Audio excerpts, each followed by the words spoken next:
Good afternoon, Britannia, and hello to the rest of the world. Welcome back to 2C TV.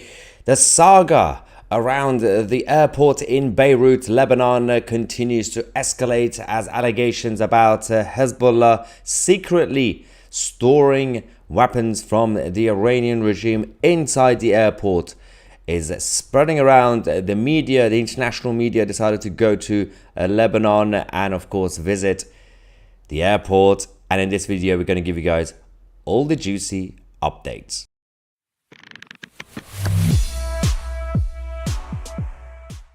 Okay, so let's give a quick update. Over the last day or so, we had all these accusations that Hezbollah are saving all these weapons coming from Iran without telling the Lebanese government inside the airport. Then the Lebanese government decided to conduct a tour, a media tour with journalists and foreign ambassadors at the Beirut airport. This was earlier this morning. This was to debunk the accusations that was primarily initially claimed by the Telegraph in Britain that Hezbollah are doing that. But then we discovered something interesting because there was a reporter from Saudi Arabia, the Al Hadat's channel, who was part of this tour, and he came out and said, well, there was something interesting. We weren't really allowed to freely investigate or observe. This was a selected group of journalists, and the tour itself was limited and very much restricted. Their excuse was, well, because of national security concerns, we have to make sure that, we know where you're going, which is fair enough.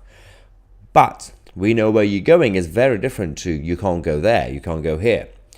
One of the main areas that was supposed to be searched was actually inside the cargo depot, the cargo hub that they have. So all the stuff that goes there. We already had whistleblowers from the Beirut airport coming out to say, for a long time now, we've been getting all these massive boxes coming out of the Iranian planes, and they've been storing them. These are the workers who work at the airport in Beirut.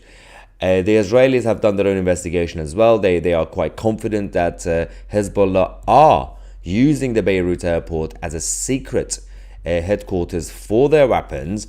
And the Saudi Arabia reporter was one of the people who actually came out to complain about it, that we weren't allowed to see it. We had ambassadors who also said that we weren't really allowed to go certain places, including the cargo hub. They have, of course, used Al Jazeera, to be the main reporters to go and film from some places, but again, very, very limited.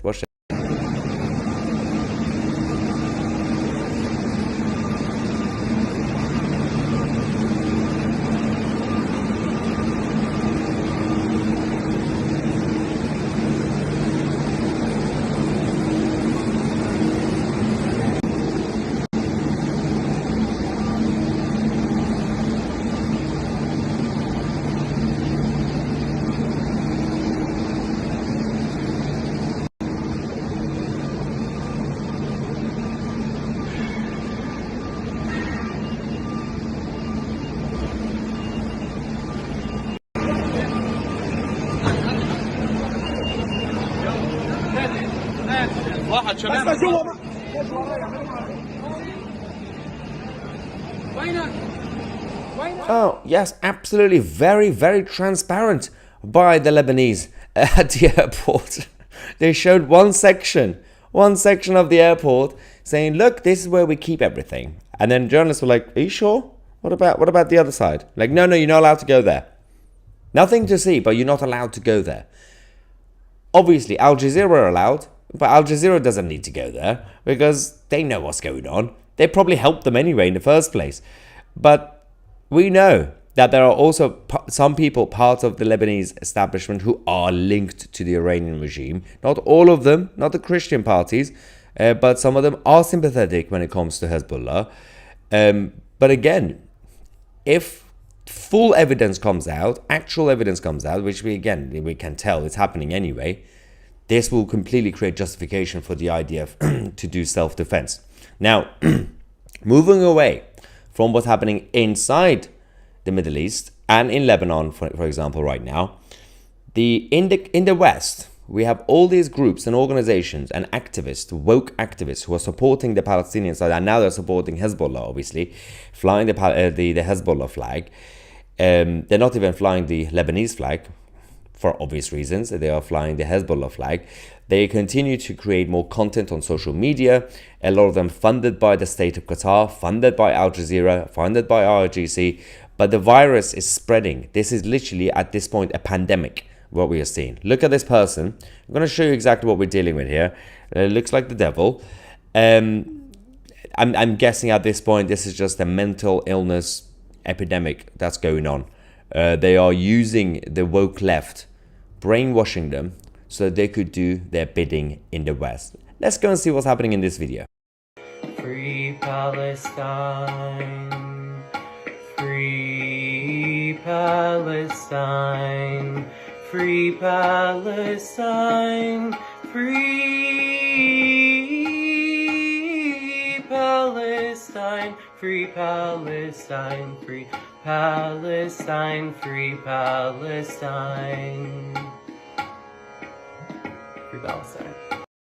Was that it? Oh, well, that's embarrassing, isn't it?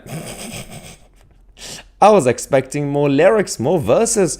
You know, work hard on your music. Free Palestine. They genuinely believe this level of influence is going to be helping. Every time they do something like this, it backfires massively on the so-called Palestinian side anyway. So also, imagine this person going to Gaza. I'm sure people of Gaza will be extremely welcoming to invite this devil person. I don't understand what's going on here. Anyway, let's go back to Lebanon. We had a member of the Lebanese Christian Qatar Party, Nadim Gemayel, who's the son of Bashir Gemayel, who was assassinated in 1982, escalating the threat against Hezbollah inside Lebanon, saying, if the Lebanese want to live in this country with dignity, freedom, and self-sovereignty, they must decide to confront Hezbollah and the others. We might have to resort to bloodshed. We will muster all our energies and capabilities to change the direction Lebanon is heading. We no longer have democratic means at our disposal. The Lebanese must stand firm and tell Hezbollah that we are here. And this is what we want in Lebanon. This is how we want to live. If you also want to live like this as a partner, welcome. And if not, there are other ways. So we are now finally getting direct threats coming from the Christian side in Lebanon against Hezbollah after years and years of compromise, years of patience, and years of completely being fooled by the Islamists. They've realized that if Hezbollah continues, then the rest of Lebanon and even the Christians in Lebanon will become collateral damage. They've realized, for example, people like Nadim, that they have to stand up to Hezbollah. Now, you would think that should be common sense for all places. No. In Gaza, those who claim to be against Hamas didn't do anything about it because they didn't feel empowered. Right now, in the West Bank, those who claim to be not like Hamas, they say, no, we are just supporters of Mahmoud Abbas. They're going around basically supporting the same movement. At least in Lebanon, some people are coming up to say it's time for us to clean up this mess before Israel gets here and clean up on our behalf. And that is the right mentality. Now, unfortunately, Nadim Gemayel might be right that there might be the need for bloodshed, but nobody wants conflict. But if Hezbollah don't want to play ball, they're going to have to either decide to resign and go, and which they won't, or they're going to have to get physically kicked out. Of course, Israelis have now come out to tell the Americans after the evidence coming out and the allegations about the airport in Beirut, saying that we will be using unprecedented weapons against Hezbollah. Things that we haven't even used against Gaza, for example, they say. According to the Lebanese media, Al Arabi TV, Israel has told the Americans about its plans to use these unprecedented weapons in the event of an all-out war with Hezbollah to resolve the war quickly.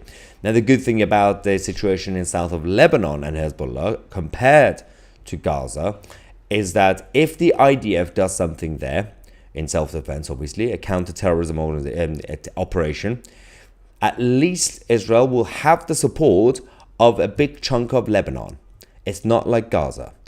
At the same time, yes, Hassan Nasrallah himself has a bunker with his friends temporarily, but they don't have the level of tunnel networks that Gaza have. So while it will be another bloody conflict, if it happens in Lebanon, it should be slightly more straightforward. Having said that, the result of that conflict, the consequences, will be wider because the Iranian regime will be forced, that's what they would say, they will be forced to directly get involved because Hezbollah is the creation of the IRGC and they are all Shia. And the reason the IRGC will be massively involved compared to what happened in Gaza is because they have to show strength to their Sunni neighbors that, okay, if you come for Hezbollah, not only they are our creation, what they would say, but also they are the last few Shias left. Because, of course, over the last couple of decades, most of the Shias have been destroyed by ISIL. All the Sunni extremists have been destroying the Shia side in Iraq and in Syria. There are not many of them left. There are a minority. They are primarily in Iran. And of course, some of them, there's still some in Iraq left, a few in Afghanistan, but of course, in south of Lebanon, Hezbollah. So they have to show strength. So Iranians will have to get involved. And if they don't, then the whole thing is embarrassing for the Iranian regime, which means there will be division at the top of the Iranian regime as well.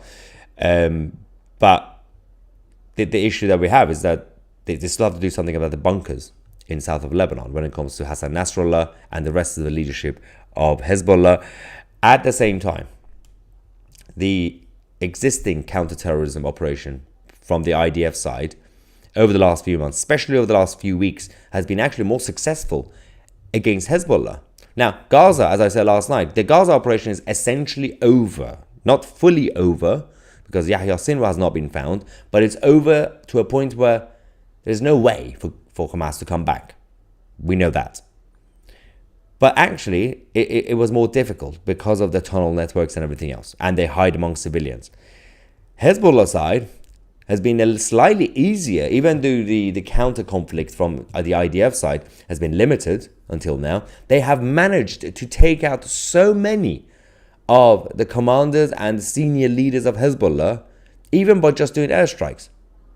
So it's going to be absolutely fascinating to see how much the IRGC, the Islamic Republic of Iran, will be forced to get involved, because there are a lot of people in Iran that I speak to who are looking forward to any opportunity to finish the job in Iran.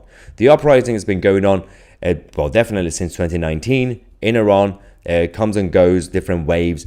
Obviously, people in Iran are not armed, apart from the section of Iran, like the Kurdish side, for example, they have guns. But normal people in Iran, across Iran, in Tehran, Isfahan, Mashhad, and all these places, big cities, they've been fully targeted by not just the Iranian regime forces. What the Islamic Republic of Iran have been doing during these uprisings, they have actually been borrowing thugs and terrorists from Hezbollah, from Iraq, from Syria, from everywhere. They've been getting them to go to Iran to target the Iranian people. We've seen the evidence so many times during these videos from Tehran, where when the security forces are attacking people, they are speaking Arabic. Nobody speaks Arabic in Tehran unless you're a foreigner. So, of course, they've been bringing all these Arab forces from Iraq, from Syria, from Lebanon to do this. But now they can't, because they're all busy in Iraq, in Syria, in Lebanon, in Gaza. The Iranian regime are also losing the support because everybody is everywhere. They're all over the place. They don't have the capacity. So if people in Iran are basically pay attention to the current situation, if the conflict between Hezbollah and IDF actually happens fully, then this will be the perfect opportunity for the Iranian people to liberate themselves. Because the Iranian people don't trust the Americans, for example, to come and liberate them anyway. They want themselves to finish the job. They simply want basic support and media to cover their uprising, which they don't really do anymore these days. But this is where we are. The Iranian regime will not be able to bring in the thugs from Lebanon, Hezbollah side, and the Hezbollah in Iraq as well. There's also a Hezbollah group in Iraq, because those guys have to go and fight Israel. So this is a long-term, obviously, campaign, and even Netanyahu himself, he's been a very passionate believer when it comes to the Iranian people becoming liberated, but he himself doesn't really want to go and invade Iran. I mean, ideally that would have been, if it was easy, he would have done it, but if it was provoked, obviously. But it has to be the job of the Iranians, but you have to give them some sort of support anyway. They can't do it on their own because they are not armed. Anyway, let's see what's going on with you guys. There's a couple of super chats. Let's quickly go to them. Karina, thank you very much, saying this is a very bad. It's bad for people in Lebanon. I feel so sorry for the civilians in Lebanon, the Christians and everybody else who are going to be in the middle of all this chaos because a bunch of idiots funded by Iran are going out there using the Beirut airport. And Beirut airport is a big hub. There are also other people who are using it all the time. They had to evacuate it last night and this morning in case Israel decide to hit it. At least they were smart enough to do that. It's not like Gaza, where IDF will give a heads up, but actually the leadership in Gaza would say, no, you stay here because we want to use you as human shields. In Lebanon, the Lebanese government said, nope, everybody go hide, because the IDF might come. So hopefully that could mean that if any conflict happens, the collateral damage will be limited compared to Gaza. But again, it's not going to be an easy situation. It's a very bad situation for people in Lebanon who do not support Hezbollah. Super chat from Joe saying this proves that demons have risen. Oh yeah, that idiot guy. Is it a guy? I can't even tell. What was it? That person, was it a guy? I think it was a guy that we showed you. On the issue of the journalists in the airport, someone says all journalists have been banned except those from Al Jazeera. Al Jazeera. I love that. Al Jazeera has turned into Al Jazeera. It also sounds a little bit dirty. Al Jazeera. Oh, I don't want to think about it. Yep, that's what they do. HN Media says Lebanon, Iran, and Hezbollah are all linked, of course. Obviously, not the Christian parts of the parliamentarians in Lebanon, but the south of Lebanon that's basically controlled by the Hezbollah leadership. A Hamilton script says Hezbollah taking pages from the Hamas playbook, storing weapons in civilian targets and banning a free press. Exactly. This wasn't the usual tactics from Hezbollah side all these years. They were slightly more out in the open compared to what's going on in Gaza, because they had the arrangement with the Lebanese establishment saying, we won't poke you, you shouldn't poke us, leave us alone. But now they realize if at any point IDF gets there, they need to use civilians to shield themselves. Okay, there's something going on. There's a couple of people spamming the live chat, like this person. If you spam the live chat, copy and paste it, you will be banned. So this I am person is now going to get banned. Do not copy and paste, because we do not tolerate that, because other people want to talk in the live chat. We do believe in free speech, say whatever you want, but don't copy and paste. Anyway, Sandra says, wishing for the Iranian people to succeed, to free themselves, and new try because of stupid because of autocorrect before. I didn't see the other comments, Sandra. It's okay, don't worry about it. Yeah, obviously, Scorpion reminds us Lebanon used to be majority Christian. It also, as society, it was more tolerant and it was more Christian. Again, if you live in societies with Christian values, you will by default have more self-determination and individual liberty compared to the Islamic side. We have this person, Jason, saying, the Jews destroyed Europe, Muslim will save it. Well, factually speaking, Europe, over the last few centuries, especially over the last couple of centuries, have been coming up, they became more developed, more civilized, the education standards went up, the standard of living, health, the life expectancy. So Europe has been coming up with the Jews and Christians living in Europe. 17th century, 18th century, 19th century, 20th century, and now. The Islamic side, they were just about to come up, especially since oil was discovered. But then, of course, the crazies taking over a lot of the countries. So the Middle East and the Islamic countries are going down. Europe came up. the Islamic side went down. So factually speaking, this comment is incorrect. In fact, right now, Europe has a problem because of ideologies coming from outside of Europe. Now we have the Islamic mass migration happening in Europe, so Europe is slowly going down. So the Islamic side are not saving it, they are wrecking it, just like how it happened in the Middle East and in North Africa. So you can see how Jason is absolutely incorrect when it comes to facts. Shieldball says, why don't the true Lebanese rise up against the Islamic fundamentalists? Surely there's more of them, than there is of the other side, the tag team with Israel. But this is what could potentially happen now. Of course, we have the Christian side who have come out to Nadim, for example, Golayam, to say, well, we have to clean up Lebanon from the obviously the Hezbollah side before Israel gets involved. So I do believe, I'm a little bit more optimistic when it comes to Lebanon. If this escalates directly, then there will be support from the other chunk of Lebanese people in defense, in support of the Israelis to get rid of Hezbollah. But let's not forget, Lebanon also took in a lot of the Palestinian migrants over the last few years. So those guys are also helping Hezbollah. This was a mistake over the last few decades. When you had the rest of the Arab world closing their doors to the Palestinian refugees, there was a reason for that. But Lebanon became a little bit naive and too compassionate, Christian values again, and they opened the door, and now they are having problems inside Lebanon on top of Hezbollah as well. Anyway, we'll keep you guys posted. We're going to take a short break. We're going to come back and talk about how, of course, the Taliban are now joining Hezbollah, which is kind of funny because they don't really have a proper air force. And of course, we're going to give you guys the latest update on the UK general election. Thank you so much for watching. I'm Maya Tusi, and we are the media.